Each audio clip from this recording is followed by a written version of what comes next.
Hi everybody, welcome to Season 5, Episode 25 of The Hard Truth, Inside the Football Industry Podcast with me, Philip Ideson, and Darragh MacAnthony, the chairman and owner of Peterborough United. You're fresh off an appearance, I think, on Sky today. Are you in the Sky HQ earlier today? Yeah, I wasn't there they wanted me to do a thing for the cup final, but I was like, no, I was there basically. They're changing a lot of things with their morning shows next year, and they want me to do a show 5 days a week.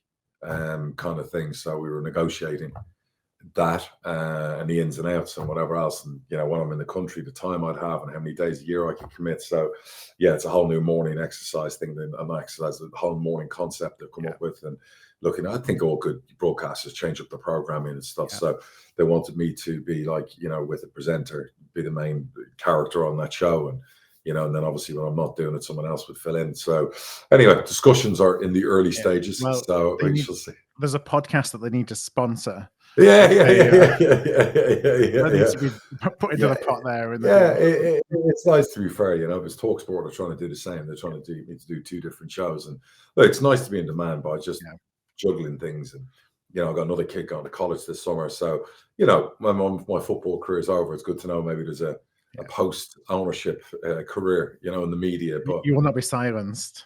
No, I'm more concerned about, getting tanked by fucking Northampton last Saturday than fucking what's happening in my media career. So that was, is that where you want to start? Yeah, let's go there then. So that wasn't pretty, was it? So you lost, for anyone that didn't see, you lost 4-0 at home to Northampton. You were down to 10 men.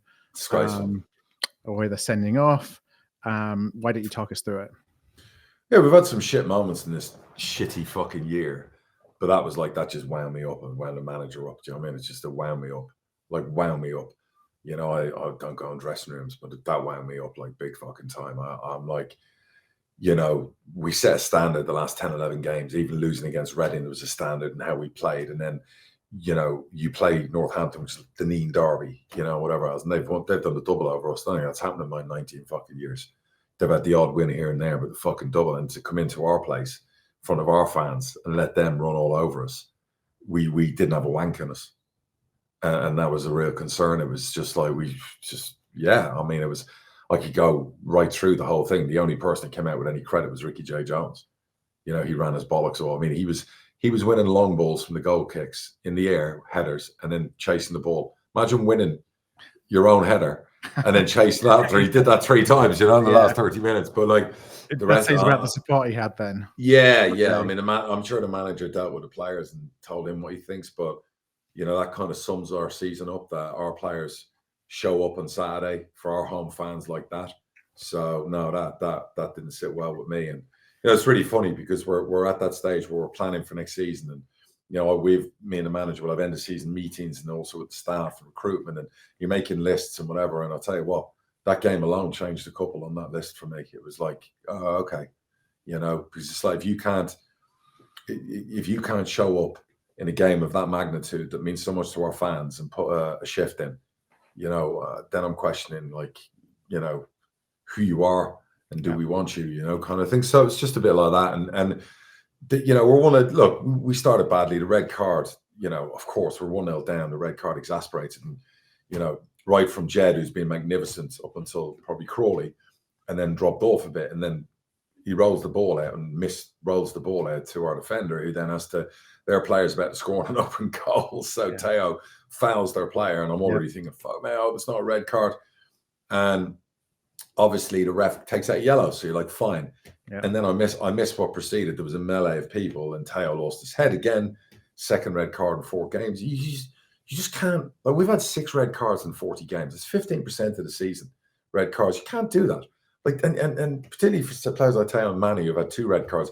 One's bad enough to do it twice. What I've always said, you make a mistake. You know what I mean? You make a mistake. To make the same mistake twice, and I like him as a player. Our manager likes him as a player. Our fans do as well. But you have to be able to trust your players, in big moments, that forget about a big derby game and where we are and needing to win. Imagine that's a playoff semi-final. Imagine that's a playoff final. Your whole season is finished based on absolute like a moment of madness. Yeah, and he he looks like a lovely guy. He looks like a very calm guy, but I was so angry. I really was. Anyway, I think he's apologised, and I'll let the manager deal with that. And you know, there's a player in there, but the penny has to drop that, you know, at your age, you know, he's not old, he's not young, you know, we like you, we love you as a player, and we think there's a player in there that we can develop and get better, but you got to help us as well. Cut out the little small, you know, there's other players I've seen over the last few games, young Bradley, you know, who's kicking out of players during the winning run and doing stupid things with referees. You're letting your club and your teammates down when you give the opposition the opportunity to put us down to 10 men. That's not helping your football club. That's not what you're paid to do. And it's not helping your career either. So at some stage, you've got to look in the mirror and go, like, do I want to be that player? Do I want to be someone can't be trusted? Or do I want to be someone you can trust? So I think Teo can change. You know what I mean? He's maybe going to need some help with managing that, because that's not isolated. You know what I mean? To have 2 red cards in 4 games and have incidents. So, I think we'll give him the help and we'll work with him on that, because I think there's a really good player and a good lad in there. But we have to be able to trust him. You know, if we want to like rebuild to win promotion, we have to be able to trust our players. And same goes for Bradley as well. Like stuff like that, you just can't kick out. You can't raise your hands. You have to just calm down. And also I'd say some of our players in there, our leadership team and our captain, have to go over, know your player, and go over and wrap your arms around him. Yeah, take him out of the situation. Take him out of the situation. I'd like to see leadership from us in that situation as well. We missed Sam Hughes, he was injured. You know, and if players like that join us or whatever in the future for next season, they have to manage themselves on the field better, and we have to be better at that. So the game's over at that stage because we didn't have a wank in us, and they basically ran all over us. Fair play to Northampton. No disrespect, but they shouldn't be coming to our place and slapping us. They should be hanging on for dear life like they were at their place and getting a lucky last-minute winner. There's no way they should be like turning us over 4-0 in our patch. But their manager has got them going. Their players were up for it and they ran around and they did the basic prerequisites for any footballer. So from that, you're thinking, right, we got Birmingham rolling into town. You know, who's going to show up? And then all of a sudden we showed up last night and we're running around and we're putting the hard yards in. And it's just like, and that's the question. That's the question. You can't do it against Northampton. But I think my manager was very angry after the game last night. As well as we played, he was angry because you can't do that on Saturday and then do that on Tuesday. And like you're not motivated for Northampton, right? You're motivated for Birmingham. So it's Jekyll and Hyde. Who are we going to get? Because I thought we cracked it. I thought for 10, 11 games we cracked it. I thought, right, okay, now we've got a bit of an identity. Now we're looking really resilient. Now we're looking strong defensively. Our goalie's playing really well. Our defenders are playing really well. Everyone's working hard for each other. But there's no point in doing it for 10 games. If you want to be successful in the season, the great teams to win promotion do it over 46. And I watched Birmingham last night. And some of their players are on 10 times what my players are on per week, but they were still running in the 90th minute. They were still working hard. A classic example was 3 times or 4 times I watched it. 𝗛𝗍𝗗, one of our wingers on the left, was attacking one-on-one versus their right back. And out of nowhere, one of their midfielders or one of their forwards came over and went 2-on-1 against our winger to defend. Now, when you see a team who's walking the league, who's already promoted, who on a Tuesday night basically are working hard for each other like that, in the 41st game of the season, that's what you want. And I want my players to look at that. I want to look my players to look at and go, when James Nene or Harley Mills or Teo or CJ are defending one-on-one against a good winger, suddenly one of our other players is coming over and doing the hard yards, you know what I mean, to help them. So, that's what I loved about what I watched Birmingham. Look, Birmingham are a good team, there's no doubt about it. We all argue about the money they've spent, but forget about the money they've spent. The argument could also be you got players on so much money, they don't need to run 10, 11, 12 miles a game. They could look at League One and think, I'm too good for League One. No, the manager and his staff have got the players absolutely at it. My manager, all right, is getting our players at it, but he needs more help in that. He needs the players to help him. He needs the staff to do more and help him.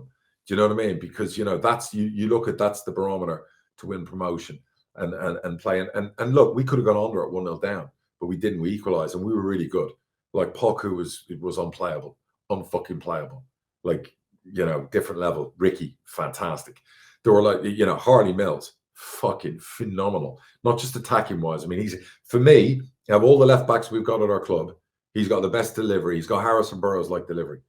And against Charlton and now against Birmingham, he's actually been defensively brilliant, which was always a question mark at his young age. Can he defend? Fucking brilliant. Like brilliant. So, and disciplined and very good. And we were in the game. Birmingham had lots of possession, but we were in the game. and we maybe a little bit more belief. You know, it was David versus Goliath part 1. Goliath won. And then obviously it's David Goliath part 2 at Wembley. So we're going to have to be even better on Sunday. You know, because I've heard they really want to win that cup. Like, it's really important to their ownership. So we're going to have to be even better on Sunday in front of our families and our crowds and all the stuff and the TV cameras. But watching the way they worked last night was a real, you know, example to our players that that's what's required. Watching how their subs came off, respected each other, and understood the mission. Yeah, that when you're subbed, and it's they're a all squad. placing it. Yeah, One of our players had a temper tantrum coming off the pitch to the point where I was stopped by my CEO going down to the tunnel to drag him back out, because I hate seeing the petulance. First of all, the sub board goes on. He wasn't having a good game anyway, and he throws his hands in the air when the sub. But then when he's subbed, he doesn't shake hands with the players. He barely flicks the player coming on. Then he throws his water bottle, kicks it, and acts like a petulant fucking child. Do you know what I mean? Child. Like, who do you think you are? Like, I again, cannot happen. Like, you know, you got the Birmingham subs. You know, you've got multi-million-pound players coming on, not even in the team. You know what I mean? It's about the team. It's about the squad. It's about when you're called upon, when you're taken off. There's a reason. The manager's doing it for a reason. This isn't about you. Yeah. This is about the team. There's no I in team. So many things to learn from this season. I just want to, like, you know, win the cup, win a few games, finish the season strong, and learn from the mistakes. And we'll have a pod at the end of the season after our end of season management meetings about the mistakes, the stuff, what's happened. Obviously, injuries have derailed us, but so many other things as well. So, but yeah, stuff like that, you know, and I watch Birmingham and I watch the professionalism, and then I see stuff like that from my players, you know, Saturday, the red card, the petulance last night. Like, no, that's not who we are. All the great promotion teams we've had have been camaraderie, have been working hard for each other. We play like shit. We're still running all over the pitch, working our nuts off, because you can never, you know, I'll give Ricky as an example. Ricky could be having the worst run of form in his life, but he'll never stop running and working hard. And that's what you want, you know, character, you know what I mean? Like, you win as a team and you lose as a team. Yeah, you know, he's winning, like last night, he's winning headers against a 6'5" centre half, and he's running, and, you know, a couple of people around him weren't running as much, and you're going, this is Birmingham you're playing. Like, he's on his own there. Any danger of hell, you know, so it's just little things, you know what I mean? And so it's frustrating, but I'll give pluses too. I thought Manny came back in, did really well. Sam Hughes is playing with an injury, and, you know, whilst not at his best, I love the fact he put his body on the line to play, because we needed him to, because of, you know, shortness of players available at the back. JD came on, James Nene, fantastic cameo. Harley, brilliant. Thought Archie looked miles better than Saturday. Was back to his best there. Ricky ran all night long. 𝗛𝗿𝗄𝗁 out of this world. Ibby had flashes, you know, and and that was good to see, you know, and you know, there was endeavour, and, you know, but we need to see every game, and you're not going to win every game, and you know that, and you lose games, but as long as you give that every single game, and if you can't give that every game, well, then, you know, that's a character issue. Yeah, and that's where we have to look at that and go, okay, you know. So we need on Sunday, Jed, hopefully he'll be back fit. We need him back to what he was pre-Crawley. He was brilliant for like a period of time. So I don't know if he's had a little niggle and it's affected him, but a fully fit Jed Steer is a brilliant goalkeeper. You know what I mean? And we need him. We need that decisive goalie, you know what I mean? And doing things nailed on. And, you know, and we're going to have to play way above our levels that we've shown this season. I'm not saying there are, you know, there are levels. We are better than we've been this season. We just haven't shown it enough time. So we're going to have to be like that. We're going to have to be magnificent on Sunday. We're going to need a referee that plays at 50-50 down the line, you know, and we're going to need our support behind us. And we're going to need to go deep. We're going to need to go to places we haven't been if we're to win that cup. You know, otherwise, yeah, you know, it's yeah, that's the way it's going to be. Are you looking forward to it? Like, do you look forward to it as a... I of course I look forward to it. My family are coming over. I want to be proud of my team. Yeah. I want us to give a proper reflection of who we really are and who we want to be. I want us to go out and you know, and play at a standard that I then want to see for the next 5 league games. So that's what I want. I want us to start setting those standards for the last 5-6 games, including the cup. And I want my players to basically give it their all. I want my players to be disciplined. I want my players to be, you know, discipline's really important. And I'm hating some of the shit I'm seeing like that, you know, recently. And my manager is as well. And my manager deserves to win that cup. He does, you know, for him, the work he's done this season, and you know, it's a lonely place at times and whatever else. So no, I do, and I hope the players don't let their families down and they give it their all. So we'll see on Sunday. I'm looking forward to it. I don't look forward to any game. You know what I'm like. I know. Even when we're, that's why I asked the last question year, for Wembley. You know, does it change? I expected us to win last year against Wycombe, with all due respect to Wycombe at the time. But Wycombe were our bogey team, so there was always that stress. You know what I mean? Of that, you know. You know, ask me after the game, but like at the end of the day, my family are going to be there again. You know, we're good at Wembley. You know, we want to set, like I said, we want to set the tone. No more Northampton results. We have to set the tone for next year. We have to give our fans something to go, oh, you know, they were all excited for 10 games. Then Northampton happens. You shit the bed. The air comes out of the tires. The fucking balloon gets fucking let down. Everyone's like, oh, fuck, is this what we're back to now? I really thought we'd move past those kind of fucking shit the bed moments. Do you feel like there was we've done this now, we're safe? I don't want us to think. I don't want us to think like that. But, I mean, could that be a reason why? I don't know. I don't know. You'd have to ask the players. You know, we had a tough game against Crawley. I understand that, and then I don't know, but I like safe. Well, you know, why aren't we going? Well, we want to win the next 6 games and finish 10th. Like, where's the desire? Yeah, the pride. The will. Yeah, the pride to go bang, bang, bang, bang, bang, going into the summer. Like, don't some of you know how important that is to show us? You know, we want to build a promotion team for next year. Don't you want to be part of that? So, you know, the manager always says football is a short career. It's made of promotions. That's what you want on your CV. Yeah. Cup wins, Wembley appearances. You know, we give players platforms to be superstars. You know, you see that with the people who are after our players. You saw 𝗛𝗿𝗃 last night. And, you know, and Birmingham, one of many clubs that we want. And, you know, 𝗛𝗿𝗃, that's just quite normal. So, again, that's the platform. You've got to do some of the work yourself. You can't do everything. You know what I mean? So I'm just agitated by that. And I haven't, you know, I haven't criticized my players a lot this season and last season, whatever. I've always said I'm okay with our players making mistakes, losing games, doing all of that to improve. But what I'm not okay with is Saturday and seeing some of the things. You know, we lost to Mansfield at Christmas in a horrible home loss. And there were mitigating circumstances. We had 3 teenagers at the back. You know, it was one game too far at that time. Now I would trust them now. Then, you know, it was too much for them. It was, yeah, and we were struggling, you know, set pieces, all those things and whatever. So, but I can't defend any football team of mine or the managers that won't run the hard yards against a local rival.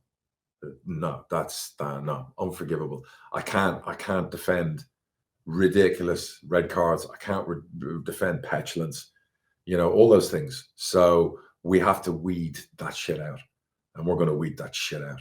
So, you know, fucking trust me, my blood's boiling right now. You know, regardless of Wembley, we have to weed that crap out. And my coaching staff need to do their bit to weed that crap out. Talk about my manager, my coaching staff. So, you know, yeah, it's you know, it's like time. Enough of the bullshit. Well, you know what needs to be done.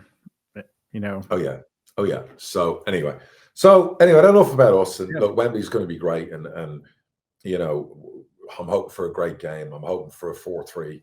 You know, a 99-minute winner. Perfect dream of Wembley, right? So that's it. I'm putting it out there. That's what I'm hoping for. But obviously, you know, hope doesn't pay the bills. You don't always get what you want in football. And we are playing Goliath, and we're playing a rejuvenated football club that I knew would be rejuvenated this season. And I said to you, I would put money on them going back to the Premier League. There's an ownership group, there's a management group, they're all together. There's a recruitment group. You know, they're investing. That's a big football club. You know, so fair play, because lots of big football clubs have come down and got lost in the weeds of League One. And they've come down and dominated every inch of League One. So congrats to them. Many have dropped further than League One too. Sorry, yes, but I'm talking about clubs who spent a lot of money when they came down. Yeah. So it's without knocking Bradford. No. You know, I'm talking about your leagues in the world. Boston came down to League Two as well in their administration, all that stuff. You're right. But you had Leeds, you had Sunderland, we've had Sheffield United, we've had Sheffield Wednesday, we've had Southampton, we've had Brighton, we've had some massive clubs in League One that we've over the years beaten, you know, and whatever, to promotions, beaten at home. You know, they've come down and set a marker. They've gone bang. They've done it right. You know what I mean? So they got their act together. It's a well-run club. They're in a good place. I would ask them, you know, one favour to, you know, win that league by a mile and let us have this cup on Sunday. Share the spoils. Anyhow, well, we had you know, another Bumpy Yes. crowd on Saturday, which was Massive win. 23,000. And you know, last podcast, I was, you know, my doom and gloom merchant of throwing away a 5-point cushion, you know, in the top three. You flipped everything, didn't you, by Saturday evening? Saturday, it's, well, I mean, it's really interesting because from a points perspective, you know, it's so close. So it's not like there's, it was a must-win game that we won. It's like mangled in there. Yeah, because now we're, I think we're like 1 point between top and fourth or something like that. It's the six teams could basically steal the top three, right? Am I right in saying that? It's fucking mad. Yeah, so where we are at the moment, so we're top on 73, Port Vale 73, Walsall 72, Doncaster have got 70 in a game in hand, Wimbledon 68, Notts County 68. Right, so you got there's 5 points between top 6. Yeah, that's mental. Which made, you know, obviously Saturday for us a must win, and you know, we had you know, it was a great atmosphere at Valley Parade again, filled it out. There was, you know, a lot of tifos that were done that just made the place look amazing. And you know, what better start than a goal after 11 seconds? Oh, I mean, it was the fastest goal in our history. Pointed. Was it Bobby Pointed? And it was Bobby Pointed as well. Yeah, fair play. You know, we hit the post after like 8 seconds. So your players were up for that game. Yeah. I mean, as opposed to you shitting your pants prior to the game, your manager obviously got your players like well at it to get into them, go ahead early with that big crowd. You got no fucking chance of coming back. Yeah, I think that he'd seen that we're wasteful from you know, not from goal kicks, from kickoffs, and you know, we just kind of punt and hope, and it's like we need to be more purposeful, and perhaps that took Crewe by surprise as well. We just, you know, we kicked off and just drove, and just basically ran straight into them, and you say maybe they're not expecting it. Shot comes in, hits the post, rebounds to, you know, the one City player in the box with 5 defenders around him. You know, so a bit lucky there. He was able to hook it across, open goal for Bobby Poynton, and yeah, 11 seconds in, and we won the up. Were Crewe ever in the game, or was that just one-way traffic? They were in the game. I mean, it was one of those where it felt like we were relatively controlling the game at 1-0. But I mean, you know what? I mean, everyone's so close in League Two. It only takes one mistake or one moment. Then they had they had a penalty, you know, towards the end of the first half, which just a really crappy handball. No one anywhere near the defender. Ball cross comes in, arms by his side, hits his arm. Penalty, and so that was in front of the cop. You know, all the flags came out, lots of noise. You know, trying to be as distracting as possible to the player who was taking the penalty. I think a lot of homework had been done by the keeper and the goalkeeper coach on where he was going to put it, and it was one of the best penalty saves I've seen for a long time, and that was celebrated as much as a goal was. They had a goal disallowed in the second half for offside, which was one of those where the striker on the line probably didn't need to touch it, but you know, he had the goal bonus, you know, flashing in front of his head probably, and that took away the goal. So we got lucky there, and then the last 5 minutes we went 2-0 up, and that kind of sealed it. So it was, you know, it was still pretty high stress. You know, you wonder sometimes you score so early. Yeah. You know, are you not as committed to the game plan when you 1-0 up after, you know, a minute? And I think that's what Graham Alexander was looking for, is to just see if they were still committed to the plan. And the atmosphere looked unbelievable. Yeah. You know, I know it's because of where we are in the table, and you know, the club and the fans and everyone are trying to make it as you know, as difficult a place for opposition to come as possible. You know, it's not been like that all season by any stretch of the imagination. But I mean, it shows what Bradford City can be. Oh God, yeah. Oh yeah, juggernaut, absolute juggernaut. You know, particularly with that home support. I mean, out of here, what do you got? 5 games left? Yeah, so we've got Swindon away, Notts County home, Chesterfield away, Doncaster away, Fleetwood home. to go. So you got 2 home, 3 away. Yeah, and our home form, we talked a little bit last week, has been awful. So your away form, you mean? Sorry, yes, our away form has been awful. Our home form is, top of the table, the form table by a mile. So 3 away, and none of them easy games. Swindon are on good form. Chesterfield's always tough. We talked about Doncaster. So I think there's still all to play for. And top of the table is one thing. It's more points are more important. Yeah, you want your promotion. Points are more important, but being top of the table and having that moment feels good. It feels great. With 5 games to go, it's there. It's there. It's just, do the players take that mantle now, and steam forward and go win that promotion? Are they? If you look at Sheffield United, who pretty much top second, then suddenly got the 2 teams. Yeah. You expect them to beat and lose both of the games. So it's all about, where's your mindset? Where's as Alex Ferguson said, Sir Alex, squeaky bum time. How does it affect people? How does it, so, Swindon next, right? Swindon away next, right? So obviously Swindon have got what? Nothing to play for. They're playing for fun. Yeah, nothing to play for now. Holloway's got a contract extension, so he's, kind of taken care of from that perspective. So that can go either way. They're scoring goals for fun. Yeah. So so that'll be interesting. That'll be the Donny game's going to be a fucking unbelievable. I've got to watch that game. Do you know what I mean? Yeah. So that's going to be an unbelievable game. I hope it's done and dusted before then.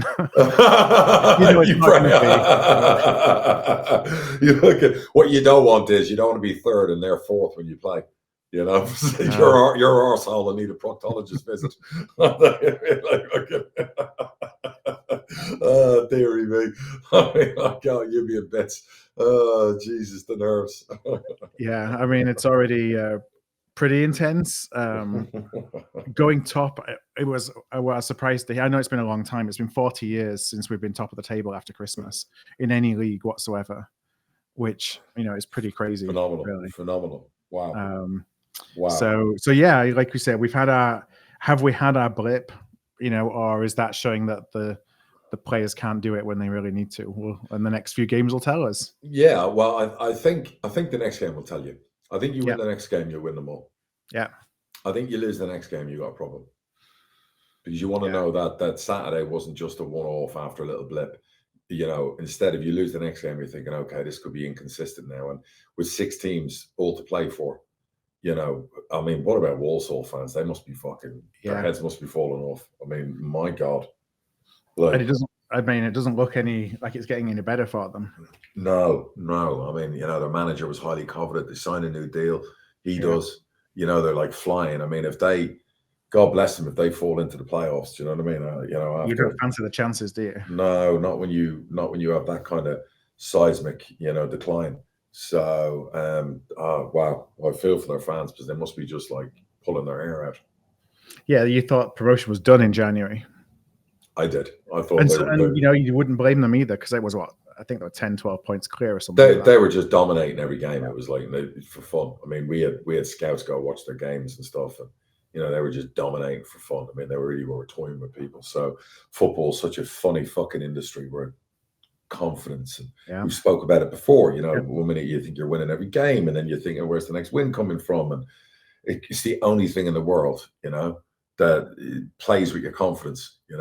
So one of the things I'm interested in your opinion on. So Graham Alexander, after the last home game, the Colchester one, we won 4-0. We talked on the pod about how he was, he had the goosebumps and he was wishing that he could play, and he was really motivated by it.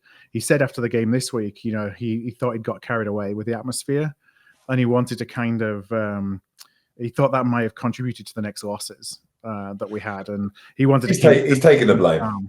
He's taking the blame. He's taking the pressure off his players. He's an experienced manager. He's just trying to say, look, listen, it's on me, not the players. He's trying to take all that focus and attention off the players. It's the right thing to do sometimes. Look, my manager is like, I've always said this, like he praised Northampton after the win. He will never ever stand there. Like we've laughed about Stevie Evans, who reached out to me the other day, messaged me, and I love Steve, about, even beating 4. He's probably still arguing they were the better team, but that's the thing in Steve. He's just like that. My manager was like, no, look, well done to Northampton. They absolutely walked the game, and at times my manager will protect his players and at times he won't. And I guess there's a time to do it and a time not to. And with experienced managers, and Graham Alexander's been around the block for a while, He should be able to get them over the line with his experience. So you know, it'll be interesting. I know you're all nervous, so it's going to be fascinating to see how it plays out. I mean, I'm nervous and excited at the same time. Yeah, well, of course, because you know you got something to play for. It's exciting. You know what I mean? You know, fucking, you know, one of us is excited. You know, I'm excited about Wembley, and then I want to win a couple of league games, and then just get the fuck on with next season. You know, I don't like wasted seasons. You know what I mean? So you've got something to you know, promotions like everything. You know, it's like the best feeling in the world. So I pray for you guys that it happens. Yeah. So let's see. We'll see where things go on Saturday. I wanted to ask about, so we've seen a lot of, we talked about this again last week, a little bit about cash flows and, you know, all the accounts that are being published by all the different teams right now. The question was kind of related to it, but I'm interested because we've talked and, you know, we talk about when cash is low versus when, you know, you need to put money in versus when there's a bit more cash in the bank. So I wonder if you could kind of walk us through what the cash flow situation of a club typically looks like through the cycle of the season, you know, from, you know, other times of the season where you got plenty of cash in the bank and, you know, whereas other times of the year, you know, you kind of depleted, you're on fumes and you're having to look to bring cash in. So I'll bring you back to our summer last summer. So, you know, our cash flow is July the 1st to June the 30th. So that's always the cash flow for a new season. So we started last July the 1st with a £5 million cash haul from July the 1st to June the 30th. So that started with $1 million was due in July, $1 million was due in August, and I think then another 1.3, 1.5 from September to December. So a good 3.5 for the $5 million haul was the first half of the season. Okay. Right. So it's like, you know, it's on you. You're already behind the it's on you. So, you know, that's when you've done your cash flow budget and you've done everything, you know what I mean? And it's funny, I was just going through, you know, I'm already working on my dummy cash flow for next year. And what happens is I work my one and I put in players, we're keeping players, we think we're bringing in players that will move on. I give all the odds and sods, assumptions on this, assumptions on that, blah, blah, blah. Then I send it to our CFO and the CEO. They have their own assumptions. They have the figures, commercial expectations along with, and I work a lot of last year's with some additions. Like last year, we spent $1 million on the club shop and this, that, and whatever. So that comes out, but now we've got to spend $1 million on this. So blah, blah, blah. Anyway, transfer fees.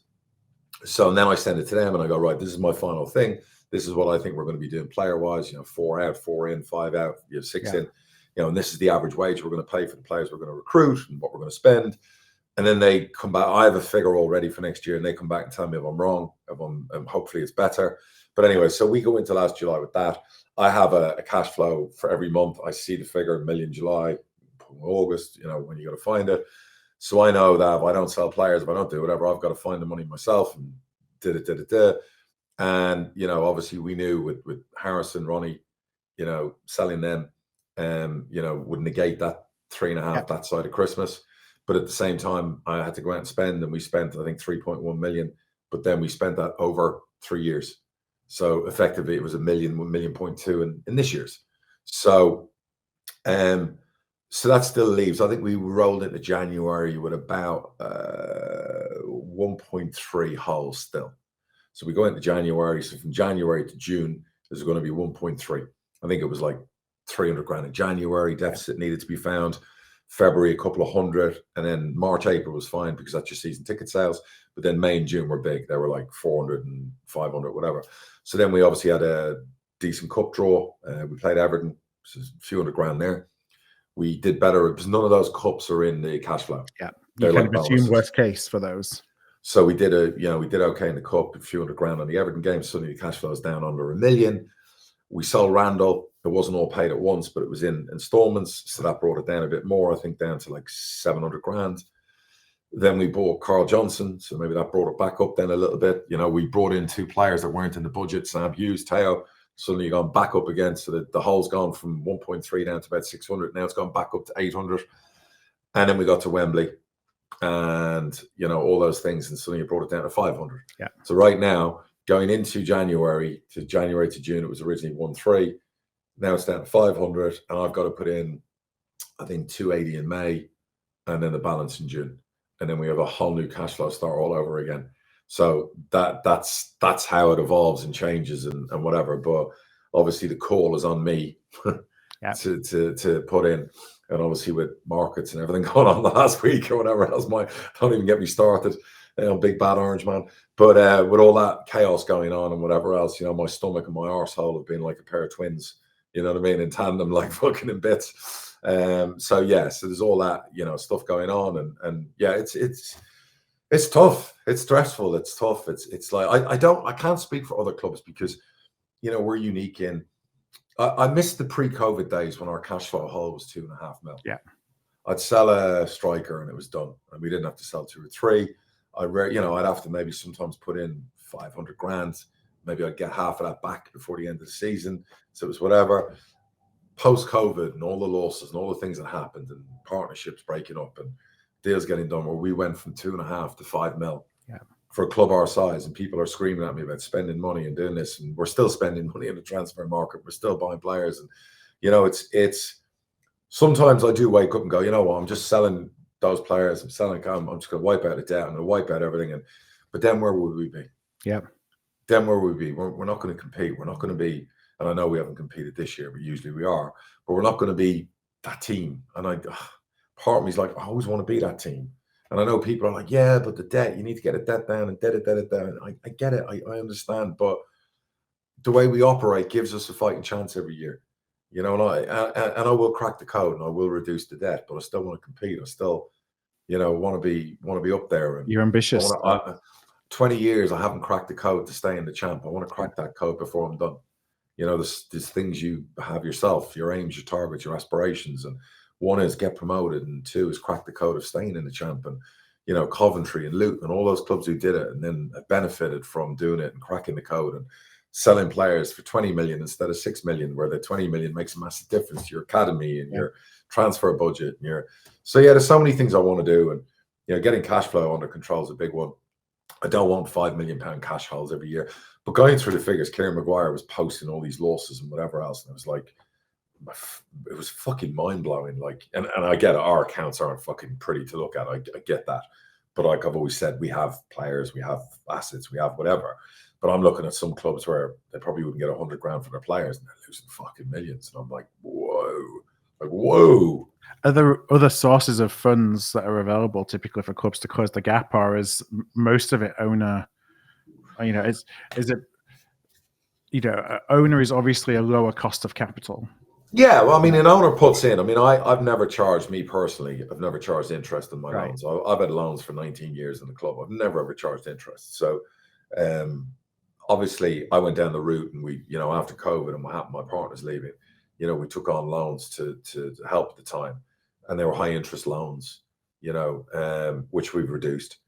And and like I discussed previously, there's some good people. And it was more not about the loans; it was getting in with those people to see what the relationship was like, and and to be fair, they become Posh fans, and they're lovely people, lovely families, and they're coming to Wembley, and I'm meeting them actually in London on Friday.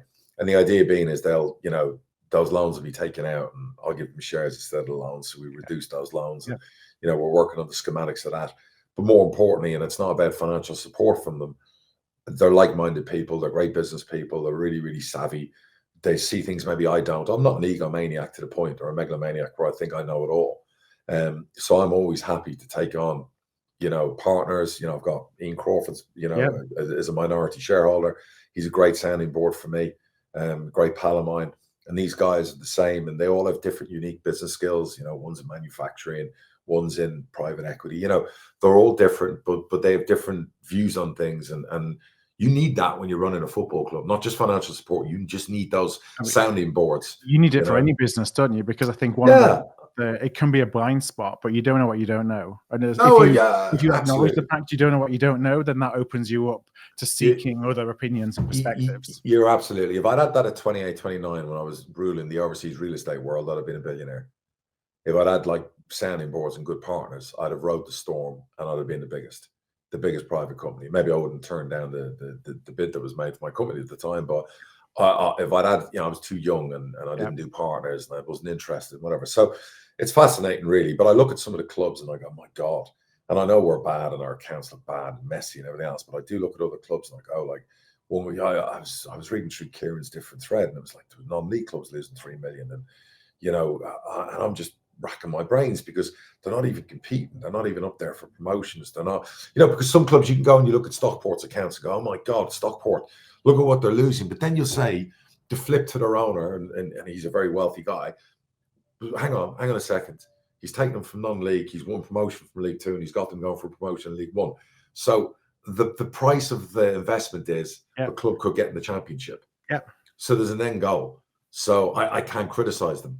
And there's different. There may be a different why as well. Like different owners have different whys that they want to do those investments. If he's wealthy enough, and I believe he is, where he's having fun, he wants to see his club in the champ. Hey, power to him. I have no problem with that. But if Stockport were, say, still in non-league and we're shelling that and losing that money, then you'd be like, oh my God. But no, there's a purpose to what they're doing. So no criticism. Then I look at other clubs who lose 10 million or 11 million, and they're dropping down the league, so they're doing whatever, and you're like, yeah, what's the end goal here? Like, even Wrexham and Wrexham fans, we've given them enough jib and enough, slagging off back as well. yeah, and we get some back off the Wrexham fans.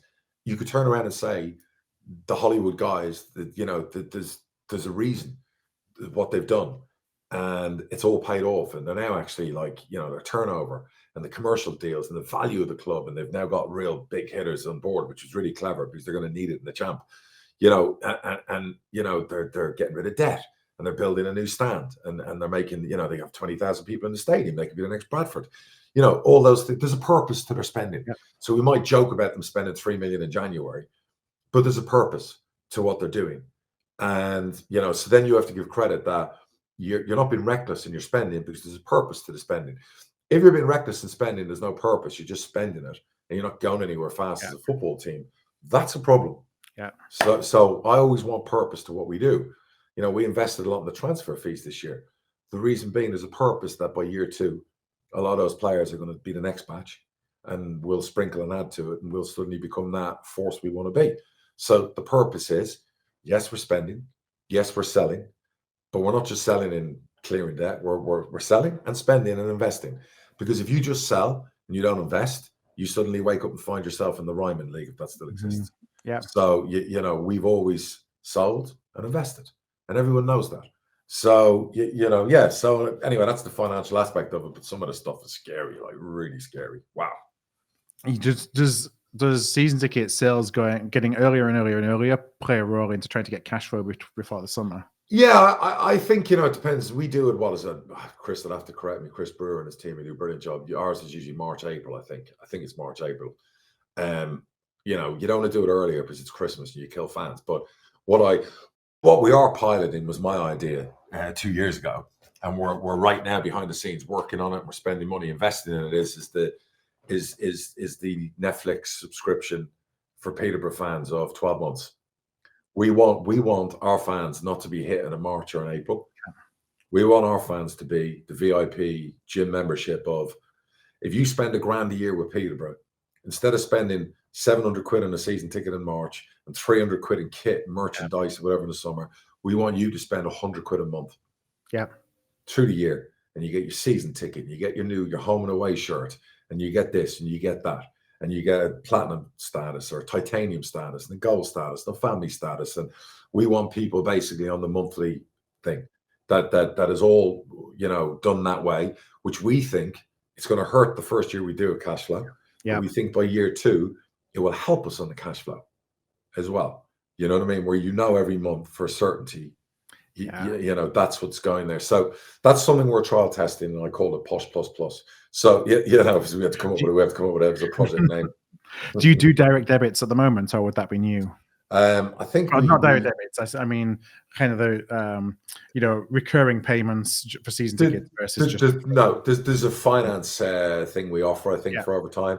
But when you buy your season ticket with us, I believe you have to pay the whole thing in like March and April. So, like I said, I think if we weed it out to 12 months, it will also help our ticket office staff. It will help on so many levels, and we're trying to look at it so we don't have people cancelling and people being clever and people gaming the system, all those things. So we're trying to design the system, have the tech, be ready to launch it, do a trial test on it.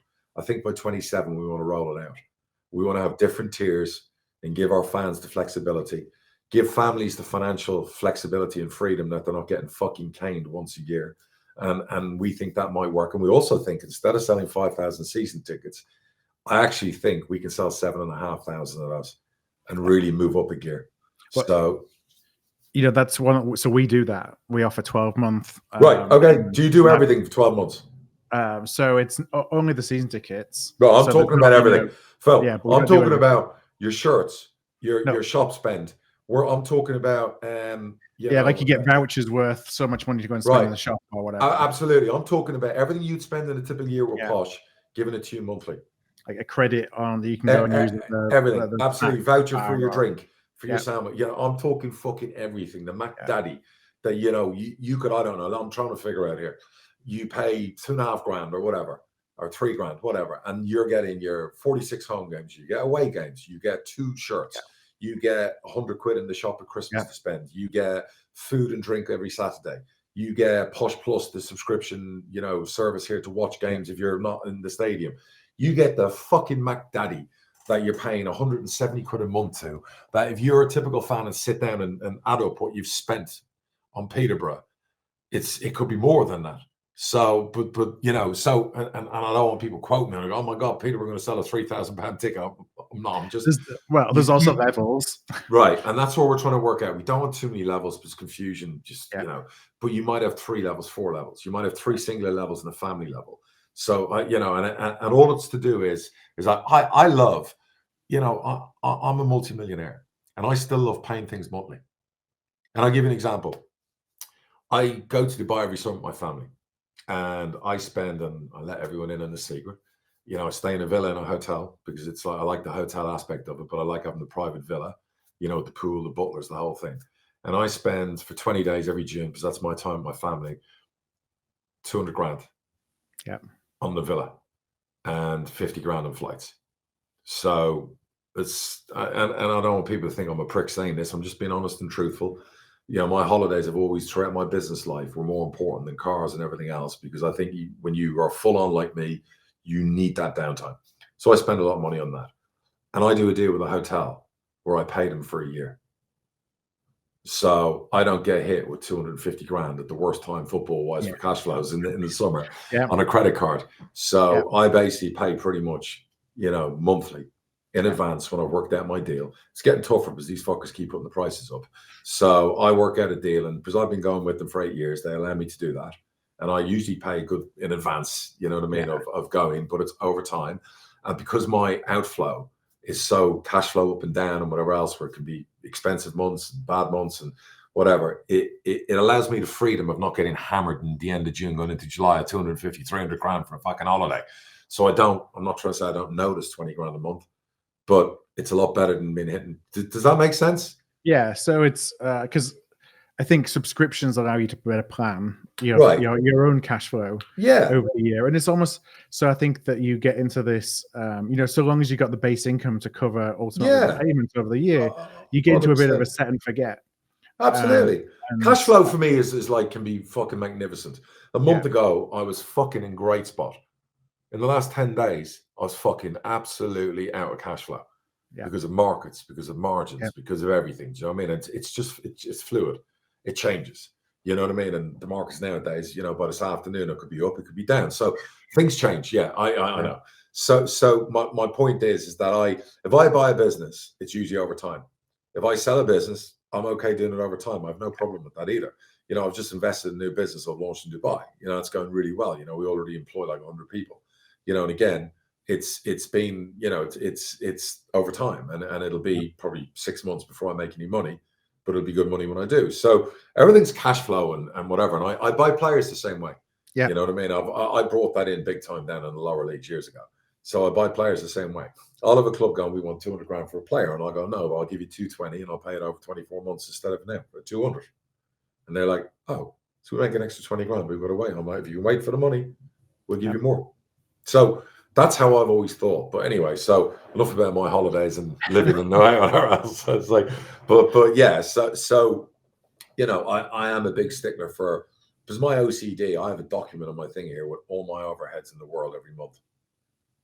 With the markets a few days ago, I was up at 2 a.m, cutting the shit out of all my overheads. My wife was nearly unemployed. My fucking driver over here who lost his job during the night. My old man, who I pay for his digs, was nearly moving in with my sister. I mean, there were so many things going off that list. It's like, dogs were about to start. Yeah, I'm telling you, it was like fucking, you know what I mean? It was like, you know, I was like, oh my God, worst case scenario, you know, it's like, you know, everybody, they don't know this yet, by the way, because it passed and I solved the problem, whatever else. But let me tell you, they were all getting a fucking haircut and a shave, you know what I mean? It's funny. I was up looking, what's the visa requirements for my wife to come to the UK? You know, I was thinking, what's my plan B? You know, 3 days ago as well. So how you kind of, you know, how you go up and down, right? Of course, I mean, it affects everybody, and it's just like, you know, I basically, like, you know, I go to bed in the UK at about 2:30 in the morning, and you know, whatever, and I have a real routine in the evenings. I watch a movie, I do whatever. And I went to bed the other night, and I suddenly opened up the markets and stuff like that, and I fell out of bed, and my stomach went, and you know, margin calls, all that kind of stuff, and I'm like, what the fuck? And then I was like, no, I had to get up. I was up all night. And then I was like, shit, right, okay. You know, it's like, so yeah, it's how everyone lives their lives, you know, differently. But like I said, my life is monthly, and you know, well, and whatever, you know. So I think as a society, we're kind of going in that direction. I know, again, for City, it was only the season tickets themselves, but it was it worked. It helped increase, you know, our season ticket sales. And the other thing it does is, you know, you don't notice increases quite so much when you're paying them monthly. So, you know, just as a, you know, cost of living increases, you're less likely to notice paying, you know, an extra £5 a month on your direct debit than you are a £60 increase in your season ticket cost, as an example. So just going to help manage things like that. Policy. And like, you know, what's killed us as well is throughout inflation, we've not put our prices up. And again, this year, you know, because we're such a shite season, we didn't put our prices up. And, you know, we have to put our prices up. You know, this is, I'm not trying to pretend to be someone to talk about tariffs and price raises, but like, you can't keep paying for the same product that was priced 4 years ago. So you know, that is going to happen, unfortunately, you know, and then that's the bad news. Well, it's not this year. It's going to happen. It's going to happen gradual, because we're paying higher for everything. Like, you know, can take a shit nowadays, it's more expensive. So it's just, that's the way it goes. So you know, I'm look, the way I look at this, and I'll end the pod on this, is like, win the cup on Sunday, and you know, and then finish strong. And that's the perfect scenario for me rolling into the summer. And you know, God bless, hope the markets fly in the coming weeks. Let's hope this, you know, staring down each other, basically the US and the China. And Trump, You do 105, no, I'll do 85. I'm going to do 200%. I'm fucking, honest to God. Seriously, I agree with you. But look, you know, someone said to me the other day, but you know what, you just, you know, you don't lose anything on, you know, until you sell, and you just wait for it to go back. And you're absolutely right. You're correct. Like, it doesn't, your share could be worth 100, it could be worth 80. It's when you sell, it's when you realize the gain or the loss. But unfortunately, when you margin yourself to buy more and have cash flow needs and whatever, that's where you can get fucked. When that happens, and you have to sell. Because you got no choice. Then more and more people are selling at that. So then the price is just going down because there's more sellers than buyers. Correct. Happened to me, and like COVID, all those things where it's like, I wish, like, I'll be honest with you, I wish I had a lot of spare money the last few days, because I'd actually be buying a shitload more options and stuff. Do you know what I mean? I wish I had the spare cash. Do you know what I mean? Like, for that commitment and whatever. So I'll have to sell a couple of watches, you know. So because you know, I you know, by 26 or whatever else, you just know it'll be completely different scenario. So it is what it is. But yeah, look, to everyone out there, you know, I'm not going to apologize for Saturday against Northampton, because it's not my job, you know. But my players can do that, and they can do that by winning on Sunday.